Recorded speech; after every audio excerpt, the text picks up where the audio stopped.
Advertencias del más allá a la Iglesia contemporánea. Página 182. Observación final. La pobre poseída tenía la posesión lúcida, que agrava considerablemente los sufrimientos de la posesión con respecto a la posesión sonámbula. La poseída lúcida tiene que sufrir todo lo que sucede durante el exorcismo. La poseída se sentía durante todo el tiempo que duró el exorcismo del depravado sacerdote Verdi Garandiego identificada con él mismo, y padeció sus sufrimientos infernales y su terrible desesperación. Hasta horas después de la terminación del exorcismo, no era posible contener su llanto, y el choque de lo sucedido, tan terrible, aún duró 14 días. Esta situación tan terrible e increíble, debería servir para que el hombre de hoy en día vuelva a recordar lo terrible del infierno, para que haga todo lo posible para escapar al infierno y llegar al cielo. Rezad por los sacerdotes. Tenemos que rezar más por los sacerdotes. El Divino Salvador dijo una vez a María Lataste: hija mía, reza mucho, reza mucho por mis sacerdotes.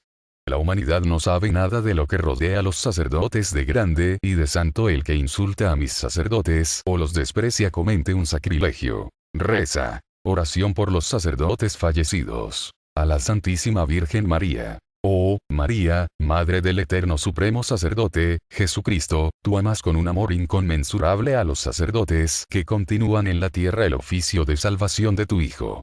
Grande es tu compasión con aquellos sacerdotes que sufren en las llamas del purgatorio. Tú conoces sus terribles sufrimientos. Te suplico por aquellos 7 puñales que atravesaron tu corazón, especialmente cuando tu amado Hijo colgaba de la cruz inclinando la cabeza, falleció. Ayuda a tus servidores, los sacerdotes en el purgatorio. Sacrifica tú al Padre Eterno la preciosa sangre de tu Hijo en su favor.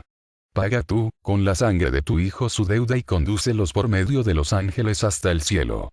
Y especialmente, suplica tú en favor del alma pobre y más perdida de un sacerdote en el purgatorio. Amén. Advertencias del más allá a la Iglesia contemporánea. Página 183. Ardientes súplicas por los sacerdotes en nombre de Jesús.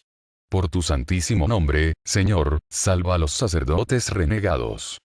Por tu santísimo nombre, Señor, ilumina a los sacerdotes que se encuentran en el error. Por tu santísimo nombre, Señor, concede a los corazones enfriados de algunos pastores de almas, la gracia de tu amor.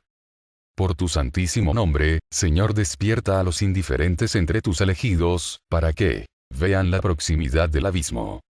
Por tu santísimo nombre, Señor, contiene el poder de Satanás, que, según las palabras del Papa, se ha introducido en el templo.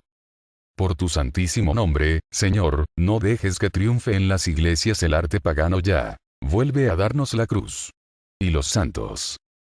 Por tu santísimo nombre, Señor, haz que el tabernáculo vuelva a ser el centro de nuestras iglesias y de nuestra vida cristiana. Por tu santísimo nombre, Señor, acude a la necesidad de las almas que no tienen sacerdotes. Por tu santísimo nombre, Señor, te damos gracias por el inmenso favor del sacerdocio y te rogamos que nos concedas muchos verdaderos sacerdotes según tu corazón, para que se pueda realizar la gran recolección. Por tu santísimo nombre, Señor, haz que todos amemos a tu santa iglesia, como un hijo ama a su madre, y déjanos vivir en tu iglesia, y con ella hasta la vida eterna. Advertencias del más allá a la Iglesia contemporánea.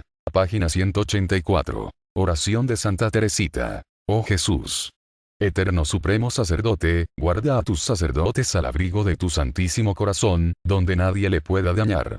Conserva, inmaculadas sus manos consagradas, que tocan diariamente tu sagrado cuerpo. Conserva puros los labios coloreados por tu preciosa sangre. Conserva limpio y puro su corazón, que está sellado con la sublime señal de tu glorioso sacerdocio. Haz que crezca en el amor y la fidelidad hacia ti, y protégelo contra el contagio del mundo. Concédele, con el poder de la transformación del pan y del vino, también el poder de las transformaciones de los corazones. Concede muchos frutos a su trabajo y dale, en su día, la corona de la vida eterna. Amén. Un exorcismo potente y corto. Retroceded, espíritus malignos, en nombre de la Santísima Trinidad, en el nombre del Padre, en el nombre del Hijo y en el nombre del Espíritu Santo. no veáis, no oigáis, no deslumbréis, no induzcáis en tentación, no dañéis, no atéis, soltad las ataduras. El Señor, nuestro Dios, vuestro Dios, os ordena. Marchaos y no volváis, en nombre del Padre, y del Hijo y del Espíritu Santo. Amén. Advertencias del más allá a la Iglesia contemporánea. Página 185. Documentos. ¿Qué es la posesión? Por el padre Arnold Renz, SDS. La documentación final pone en claro algunas controversias del exorcismo y da al lector una línea doctrinaria de la Iglesia en esta materia. Pruebas de la existencia del demonio. Ellas se encuentran en las enseñanzas de Cristo y en las Sagradas Escrituras. En las enseñanzas del magisterio eclesiástico. En las enseñanzas de los papas, representantes de Cristo, estas enseñanzas concuerdan entre sí. El demonio existe. La acción del demonio. El demonio ejerce un gran poder, no solo por su acción íntima sobre los hombres y por la tentación, para hacerlos caer en el pecado y apartarlos de Dios, sino más también por su dominio en determinadas personas a través de la posesión. La posesión, aunque todavía no pueda ser probada ni confirmada por la ciencia, psicología, intenta ser estudiada, saliendo así de su competencia. Y su existencia tiene, en tanto, que ser aceptada. Lo mismo sacándola de las enseñanzas del magisterio y de las Sagradas Escrituras, ella fue experimentada por santos, por San Juan de la Cruz, o el caso de una religiosa, la vida de Santa Teresa de Ávila, o el santo cura de Ars y tantos otros. La historia de la Iglesia forma un gran número de casos de posesión, que no son aquí mencionados. Es preciso gran prudencia en la aceptación de ciertos casos de posesión, pues existen enfermedades psicológicas que se parecen mucho a posesiones. Hay diferentes fenómenos, o manifestaciones, que prueban la posesión. Lo más evidente de su existencia es la aberración hacia el exorcismo hecho apenas mentalmente, y es llamado exorcismo probativus. También en este caso es posible que los demonios se escondan, que no se manifiesten y no reaccionen, eso prueba que hay posesión. Un factor importante que demuestra la veracidad de una posesión es demostrado por el comportamiento delante de los objetos benditos, reliquias, agua bendita, medallas, mas, en este caso, no es preciso que la persona sepa previamente que los objetos están benditos. El comportamiento delante de agua vulgar y delante del agua bendita es una señal de presencia de los demonios. Ciertas personas tienen el dominio de distinguir el agua vulgar del agua bendita, mas su reacción no es una reacción furiosa. La reacción furiosa no se puede explicar de un modo natural. Advertencias del más allá a la Iglesia contemporánea. Página 186. Otra señal comparativa es el suceso de exorcismo. Citamos apenas un caso. Las dos pequeñas posesiones de Ilfurt. 1. Estos demonios pudieron ser expulsados.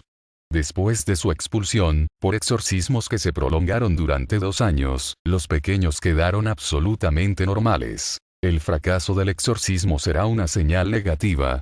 A. Si no hay realmente posesión, el exorcismo no puede resultar positivo.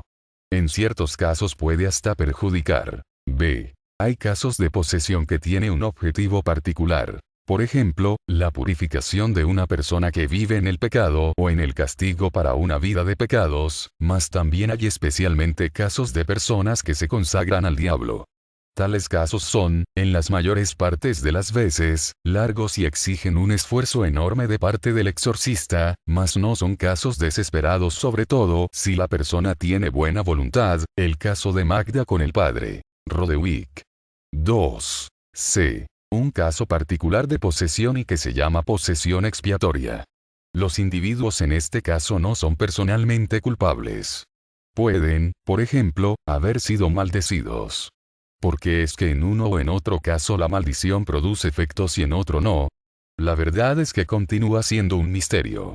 Que ciertas personas aceptan sufrir por otras, tal disposición puede traducirse en algunos casos en una posesión. La posesión obliga a un sufrimiento horrible. La historia muestra que los poseídos que sufren mucho tiempo, no llegan a viejos, el caso de los niños de Ilfurt. Las posesiones que sufren por la humanidad, por la Iglesia o por determinados grupos de personas, por ejemplo, sacerdotes. D. Cuando se consideran ciertos casos como, por ejemplo, el de Nicholas Wolf, de Rippertschwan, 3, y el de Altötting, 4, se puede pensar que estos casos tienen una misión especial para cumplir en la Iglesia. No solo por los sufrimientos evidentes, mas también por sus revelaciones. Podríamos citar aquí el caso que es objeto de esta obra, como el caso Klingenberg. 5. Las revelaciones hechas en este caso deben ser consideradas un testimonio de auxilio para la Iglesia en estos tiempos difíciles que atraviesa. Estos casos resisten al exorcismo hasta que se cumplan determinados objetivos. El caso de Klingenberg, el sufrimiento se prolongó hasta la conformación con Cristo y a la muerte en la cruz. Anneliese se murió de hambre y de sed. El demonio declara en esta obra el propósito de Klingenberg. Dios sometió a esta familia y a todos los que tomaran parte del asunto, a una prueba indecible. Él llamó a esa pobre alma sufridora, para que terminara su martirio y pudiese gozar de beatitud eterna. Agregarán después. Lo mismo que ella, Anneliese, no fue elevada inmediatamente a la eterna bienaventuranza, quedó muy alta, 10 de junio de 1977. La muerte de Anneliese fue permitida por Dios y no fue precisamente debida a un fracaso del exorcismo. Advertencias del más allá a la Iglesia contemporánea. Página 187. ¿Por qué y qué es exactamente la posesión? En los casos de poseídos, los demonios no solo toman posesión del alma de la persona, como es en el caso del pecado grave o pecado mortal, como también del cuerpo y de las formas físicas, psíquicas, de modo que las personas no pueden disponer libremente de su cuerpo, de su espíritu y de su voluntad. Un demonio se apoderó de ellos. Las personas poseídas no pueden reaccionar contra los demonios y de lo que ellos quieren hacer por su intermedio. No obstante, una chispa de inteligencia es más profunda, y la voluntad no puede oponerse a todo el mal que los demonios quieren imponer. En este caso, las personas no cometen ninguna falta, todavía menos se puede hablar de culpas, si durante la crisis, o después de ella, las personas no recordaban nada. Fue el caso, por ejemplo, de las niñas de Ilfurt que, al terminar, nada recordaban de lo que había ocurrido durante la posesión. Muy especialmente, en los casos de posesiones expiatorias o también llamadas de posesión lúcida, esto es, la persona poseída sabe totalmente o en parte, lo que se hace y dice. En estos casos estamos delante de un sufrimiento inmensamente penoso, que es soportado en pleno conocimiento. Causas de posesión. Resumiendo, puede haber un pecado grave que les abre las puertas a los demonios. Puede acontecer que las personas se entreguen al demonio por un pacto asignado con su propia sangre, como es el caso de una religiosa, narrado en la vida de Santa Teresa de Ávila y San Juan de la Cruz, que esas personas se entreguen a prácticas ocultas, o también puede ocurrir que tengan una intención especial, reparación o algo semejante. La posesión y la ciencia. Satanás y la posesión pertenecen a lo sobrenatural. La ciencia no tiene acceso a lo sobrenatural. Ella se ocupa de los fenómenos físicos, químicos, biológicos, etc. Si la ciencia discute sobre Satanás o sobre la posesión, ultrapasa los límites de su competencia y no merece crédito.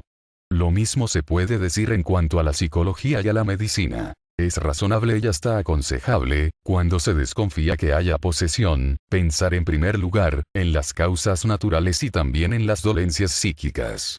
Mas, la razón exige que se atienda la posibilidad de una posesión.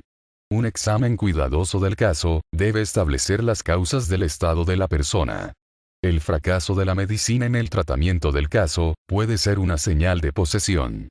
Cuando la ciencia desiste, y es preciso que el camino quede abierto al exorcismo, el remedio presentado por la Iglesia, conforme a las órdenes de Cristo. Expulsad a los demonios Mt 10, 8. El error, según el cual Cristo estaría condicionado por la mentalidad de su tiempo, relativamente los demonios, contradicen a su divinidad y debe ser rechazado. Advertencias del más allá a la Iglesia contemporánea. Página 188. La posesión es una enfermedad. Fundamentalmente la posesión no es una dolencia. No en tanto, puede atribuírsele a una dolencia. Muchas veces, las enfermedades de los poseídos desaparecen con la expulsión del demonio y no pueden ser combatidas por la medicina. ¿Qué es el exorcismo? El exorcismo es el remedio de la Iglesia, que se esfuerza por expulsar al demonio por medio de la oración, por medio de las sagradas escrituras, por abjuraciones, intimaciones en nombre de Jesús, uso de agua bendita, bendiciones, señal de la cruz, la imposición de la estola, la imposición de las manos. Sería un error pensar que basta un único exorcismo para expulsar los demonios. Es un duro combate entre el exorcista y el demonio. Estos repiten constantemente. Nosotros no somos obligados a irnos ya. Es por eso que también aquí es válido el aforismo. Dios tiene la última palabra. He visto la iglesia de San Pedro, visión de la venerable Ana Caterina Emmerich, contada a un peregrino en el transcurso de los años 1819 y 1820. Vi a una enorme cantidad de gente que estaban ocupadas en demoler la iglesia de San Pedro. Pero también vi a otras que trabajaban en reconstruirla. Vi los hilos de las maniobras que se extendían por toda la tierra, y me quedé asombrada de la unidad de todo el conjunto. Los destructores arrancaban partes enteras, y entre ellos había particularmente numerosos miembros de las sectas y apóstatas. Había gentes que demolían como siguiendo un plan o una orden, tenían delantales blancos con bolsillos, y un ribete de cinta azul, y la pala de albañil en el cinturón. Por otra parte tenían vestidos de todas clases, y entre ellos había hombres grandes y distinguidos en uniforme, que por su parte no trabajaban, sino que se contentaban con marcar con su pala los sitios de los muros que los obreros debían demoler y la forma. De vez en cuando, si no sabían inmediatamente cómo demoler, para estar seguros, se aproximaban a uno de los suyos, que tenía un gran libro, como si ese libro contuviese toda la ciencia de construir y de demoler. Después marcaban con su pala nuevamente un lugar determinado, y rápidamente se desmoronaba. Estas gentes demolían con calma y seguridad. Y todo sucedía a escondidas y en secreto. Se refiere claramente a la secta de la masonería. He visto al Papa orando. Estaba rodeado de falsos amigos, que frecuentemente hacían lo contrario de lo que él decía. He visto a un laico pequeño y negro, en plena actividad contra la iglesia. Mientras que por una parte de la iglesia se demolía, por el otro lado se reconstruía, pero sin energía. He visto a muchos eclesiásticos y uno de ellos fue, sin dejarse apartar, en línea recta a través de los demoledores, y mandó que se parasen y reconstruyeran. He visto a otros sacerdotes leer su breviario negligentemente y, mientras tanto, llevar bajo su manto pasar a otros una pequeña piedra como si fuese algo muy advertencias del más allá a la iglesia contemporánea. Página 189. Raro. Todos parecían que no tenían ninguna confianza, ningún gusto, ninguna directiva, y no saber en absoluto de qué se trataba. Era lamentable. Desde principios de agosto hasta fines de octubre de 1820 Ana Catalina se dedicó a orar y suplicar por el Santo Padre, determinada por una visión de conjunto. Veo nuevos mártires, no de ahora, sino del futuro, pero veo que ya se apresuran. He visto, continúa, a gente que continuaba su trabajo de demolición en la gran iglesia. Y vi cerca de ella una bestia monstruosa que había salido del mar. Tenía una cola como un pez, garras como un león, y muchas cabezas que rodeaban una gran cabeza como una corona. Sus fauces eran grandes y rojas. Tenía unas rayas como un tigre, y estaba completamente familiarizada con los demoledores. Frecuentemente se acostaba entre ellos mientras trabajaban. Ellos por su parte entraban con ella en la caverna, en que se escondía algunas veces. Durante este tiempo vi aquí y allá en el mundo entero mucha gente piadosa y buena, y especialmente eclesiásticos, que eran hechos prisioneros, torturados y oprimidos, y tuve la sensación de que un día se convertirían en nuevos mártires. Cuando la demolición de la iglesia estuvo ya bastante avanzada, hasta el punto de que no quedaba más que el coro y el altar, vi a los demoledores penetrar en la iglesia con la bestia, encontrando allí a una mujer, grande y llena de majestad. Parecía estar encinta, porque marchaba lentamente. A su vista, los enemigos quedaron estupefactos y la bestia no pudo dar un solo paso más. Tendió furiosamente su cuello en dirección a la mujer, como si quisiese devorarla. Pero la mujer se volvió y cayó con su faz sobre la tierra. Entonces vi a la bestia huir hacia el mar, advertencias del más allá a la iglesia contemporánea. Página 190. y los enemigos huyeron en desorden. Y entonces vi grandes círculos a lo lejos, alrededor de la iglesia, que se acercaban tanto en la tierra como en el cielo. El 10 de agosto, contó. Veo al Santo Padre en una gran tribulación. Habita en otro palacio y no deja pasar a su presencia más que pocos familiares. Si el partido malo conociese lo grande de su fuerza, hace mucho tiempo que se hubieran desencadenado. Temo que el Santo Padre tenga que sufrir grandes tribulaciones antes de su fin. Veo a la iglesia negra usurpadora ir creciendo y ejercer una influencia desastrosa en la opinión. El desamparo del Santo Padre y de la iglesia es tan grande, que hay que rogar a Dios noche y día. Yo he sido encargada de rezar mucho por la iglesia y el Papa. Esta noche fui conducida a Roma, donde el Santo Padre, muy afligido, está todavía escondido para escapar a malas exigencias. Está muy débil y agotado por el dolor, la preocupación y la oración. Está escondido principalmente, porque hay muchos en los que ya no se puede fiar. Pero tiene junto a sí a un anciano sacerdote, simple y muy piadoso, que es su amigo. A causa de su simplicidad se ha juzgado que no valía la pena alejarlo del Papa. Pero este hombre recibe muchas gracias de Dios. Ve y detecta muchas cosas, y se las comunica fielmente al Santo Padre. De esta forma, este está advertido contra el que, hasta ahora, lo hacía todo, pero que ya no hará nada. El Papa está tan débil que no puede andar solo. 1 de octubre. La Iglesia, se lamentó, está ante un gran peligro. Se me ha ordenado que pida a todos los que vienen a verme, que recen por ella un Padre Nuestro. Hay que suplicar a Dios que el Papa no se aleje de Roma, porque esto causaría un daño incalculable. Hay que suplicar a Dios que reciba el Espíritu Santo. 4 de octubre. Esta noche, en una visión del Papa, he visto a San Francisco llevar la iglesia, y después vi a un hombre pequeño que tenía en sus facciones algo de judío, llevar sobre su espalda la iglesia de San Pedro. La situación parecía muy peligrosa. María se mantuvo en la parte norte de la iglesia, y extendía su manto protector. El hombre pequeño pareció hundirse. Los 12, que considero como los nuevos apóstoles, debían ayudarle a llevarla. Pero llegaban un poco demasiado lentamente. Parecía sucumbir cuando por fin llegaron todos y se unieron a él, y muchos ángeles vinieron a ayudarles. No quedaba otra cosa que el suelo y la parte de detrás, todo el resto había sido demolido por las sectas secretas y por los mismos servidores de la iglesia. Llevaron la iglesia a otro lugar y parecía que varios palacios caían ante ellos como si fueran campos de espigas.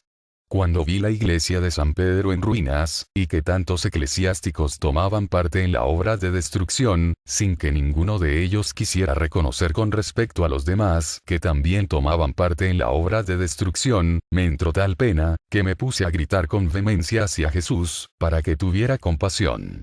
Y vi a mi celeste esposo ante mí como un hombre joven, y me habló largamente. Me dijo que este cambio de lugar de la iglesia significaba que aparentemente se desmoronaría por completo, pero que reposaba sobre sus soportadores, y que resucitaría por su obra. Que aunque solamente quedase un solo cristiano, la iglesia podría vencer de nuevo, ya que no estaba fundada sobre la inteligencia y los consejos de los hombres. A continuación me mostró cómo jamás le habían faltado a la iglesia almas orantes y sufrientes. Se me mostró igualmente que no parecen quedar casi cristianos con el viejo espíritu. Estoy muy afligida por esta imagen. Advertencias del más allá a la iglesia contemporánea. Página 191. 7 de octubre. Cuando atravesaba Roma con Santa Francisca y otro santo, vimos un gran palacio, el Vaticano, que estaba totalmente en llamas. Tenía un gran temor de que sus habitantes pereciesen carbonizados. Nadie apagaba el fuego. Pero al acercarnos, cesaron las llamas y la casa estaba negra y quemada. Atravesamos muchas salas magníficas y llegamos hasta el Papa. Estaba sentado en la oscuridad y dormía en un gran sillón. Estaba muy enfermo y agotado y ya no podía andar. Veo a la iglesia completamente aislada, como si estuviera abandonada por completo. Parece que todo el mundo huye ante ella. Todo lo que hay alrededor de ella se encuentra en guerra. He visto en todas partes un gran apuro, odio, traición, exasperación, desorden, dejadez y una ceguedad completa. 10 de octubre. Vi la iglesia de San Pedro demolida excepto el coro y el altar mayor. San Miguel descendió a la iglesia equipado y armado y cerró el camino a muchos malos pastores que querían entrar en la iglesia. La parte anterior de la iglesia había sido derruida y solamente quedaba el Santo Sacramento. Entonces apercibía una dama majestuosa, que atravesaba la gran plaza delante de la iglesia. Había recogido bajo sus brazos su amplio manto y se elevó lentamente por el aire. Y se detuvo encima de la cúpula y extendía a lo lejos, por encima de toda la plaza de la iglesia, su manto protector como si fuera de oro. Los demoledores se habían parado un momento. De nuevo quisieron volver al trabajo, pero les fue imposible aproximarse al manto protector de María. Sin embargo, por otra parte, se manifestó una extraordinaria actividad de los reconstructores. Llegaban muchos, gente vigorosa, gente joven, eclesiásticos y laicos. Llegaban también mujeres y niños. Llegaban igualmente hombres de edad muy avanzada, inválidos y olvidados. Y el edificio fue reconstruido. Entonces vi llegar un nuevo papa, con una procesión. Era mucho más joven y más severo que el precedente. Fue recibido con gran solemnidad. Parecía que iba a bendecir la iglesia, advertencias del más allá a la iglesia contemporánea. Página 192. Pero oí una voz que decía que no era necesario bendecirla, puesto que el Santo Sacramento había permanecido en su sitio. Debía tener lugar una doble fiesta religiosa muy grande, un jubileo universal y la restauración de la iglesia. Antes de comenzar la fiesta, el Papa había preparado a su gente, que expulsaron de la asamblea y alejaron, sin encontrar resistencia, una multitud de eclesiásticos, importantes y modestos, y vi que abandonaban la asamblea, furiosos, y murmurando, y tomó a su servicio gente completamente diferente, tanto eclesiásticos como laicos. Y entonces comenzó la gran solemnidad en la iglesia de San Pedro, 30 de diciembre. De nuevo vi la iglesia de San Pedro con su alta cúpula. San Miguel se mantenía por encima, resplandeciente, con un traje de color rojo sangre, teniendo en la mano un gran estandarte de guerra. En la tierra tenía lugar un gran combate. Verdes y azules luchaban contra los blancos, y los blancos, que dominaban una espada roja, llameante, parecían sucumbir por completo. Sin embargo, no todos sabían por qué luchaban. La iglesia era también de color rojo como la sangre, igual que el ángel, y se me dijo, será lavada con sangre. Mientras más duraba el combate, más desaparecía el color rojo de sangre de la iglesia, y cada vez se iba haciendo más transparente. Pero el ángel descendió y se unió a los blancos, y le vi emplearse de diferentes maneras ante todas sus cohortes. Entonces se sintieron animados por un valor maravilloso que no sabían de dónde les llegaba. Era el que golpeaba en medio de los enemigos, que huyeron en todas las direcciones. Entonces, la espada de fuego había desaparecido de encima de los blancos victoriosos. Durante el combate, tropas enemigas se pasaban continuamente a su lado, y una vez se pasó una gran cantidad. Por encima del combate aparecieron también tropas advertencias del más allá a la iglesia contemporánea. Página 193. De santos, que mostraban lo que era necesario hacer y hacían signos con las manos. Eran completamente diferentes entre sí, pero estaban inspirados del mismo espíritu y obraban con el mismo espíritu. Cuando el ángel descendió del techo de la iglesia, vi encima de él una gran cruz luminosa de la que estaba suspendido el Salvador, y de sus heridas manaban haces de rayos luminosos que se extendían por todo el mundo. Las heridas eran rojas y parecidas a las puertas resplandecientes cuyo centro era dorado como el sol. No llevaba corona de espinas, pero de todas las llagas de la cabeza salían rayos que se esparcían horizontalmente sobre el mundo. Los rayos de las manos, de los pies y del costado lucían en color del arco iris, y se dividían en líneas muy tenues, algunas se reunían en haces y se dirigían hacia los pueblos, las ciudades, las casas, a través del mundo entero. Los vi por aquí y por allá, a veces lejos, caer sobre toda clase de gente que sufría, y aspirar sus almas, las que penetraban en las llagas del Salvador introduciéndose en estos rayos coloreados. Los rayos de la llaga del costado caían sobre la iglesia situada debajo en un raudal muy amplio y ancho. La iglesia estaba iluminada por completo, y por esta irradiación vi entrar en el Señor la mayor parte de las almas. Pero también vi planear en el cielo un corazón rojo, luminoso, del que salía un raudal de rayos blancos que iba a la llaga del costado, y otro raudal de rayos se esparcía sobre la iglesia y sobre otras regiones. Y estos rayos aspiraban almas muy numerosas, que a través del corazón y la vía luminosa entraban en el costado de Jesús. Me fue dicho que este corazón era María. Cuando terminó el combate en la tierra, la iglesia y el ángel, que desapareció después, habían adquirido un color blanco y luminoso. También desapareció la cruz y ocupó su lugar sobre la iglesia una gran dama luminosa, que extendía su manto, reluciente como el oro muy lejos por encima de la iglesia. Por debajo de la iglesia aparecieron la humildad y las advertencias del más allá a la iglesia contemporánea. Página 194. Reconciliación mutua. Vi a obispos y pastores aproximarse a intercambiar sus libros. Y las sectas reconocieron a la iglesia, gracias a su milagrosa victoria y a las luces de la revelación que habían visto irradiar sobre ellas mismas. Estas luces provenían de los rayos del manantial del lago, que venían de San Juan. 48. Cuando vi esa concordia, tuve un profundo sentimiento de la proximidad del reino de Dios. Apercibí en la naturaleza un esplendor y una vida superior, así como una santa emoción en todos los hombres, como en los tiempos del nacimiento del Señor. Comprendí que el reino de Dios estaba próximo, de tal forma, que me sentí forzada a correr a su encuentro con gritos de alegría.